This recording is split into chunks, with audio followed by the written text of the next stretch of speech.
These are the famous potatoes that taste better than making meat. All right, the first step of the recipe is to add 800 grams of cut up potatoes into a pot. I cut them into cubes. Now let's go ahead and pour on some boiling water, and we are going to cook these potatoes until they're nice and tender.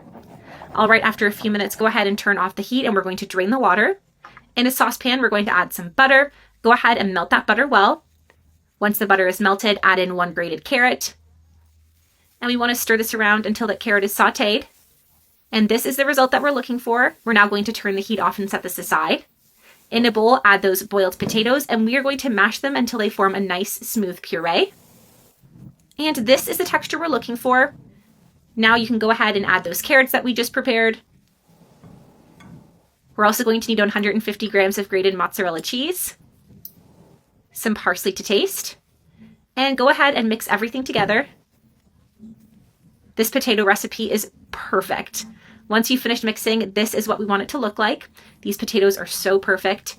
Now just scoop out a small amount of dough with a spoon and shape it into a small dumpling shape. We're just going to put that on a plate while we prepare the rest of the potatoes. This step is super simple, super easy. Now, if you prefer, you can wait for the potatoes to cool down so you don't burn yourself. Told you, this was so easy to make. I love doing this step. It's so relaxing.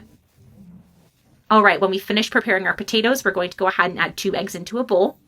I'm also going to add 2 tablespoons of yogurt, along with 3 tablespoons of flour. Go ahead and mix everything together until it's well combined.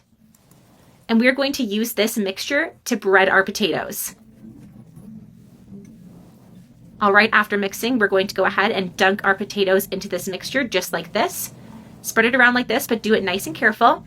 And just finish this process with all the potatoes. And the last step is to fry. Fry the potatoes in a pan with oil. These are going to be so good. I cannot wait to try them. I'm telling you, this recipe is perfect. You have got to give this a try at home. Make sure you fry all the dumplings just like this.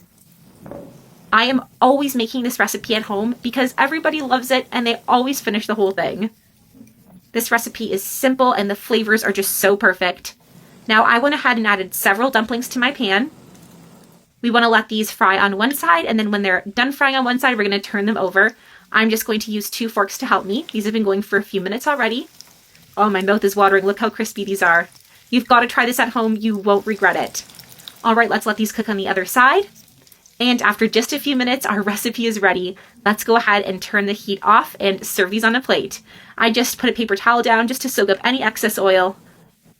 And that is it. We have to try these. Look how good they look. Get your family together and enjoy.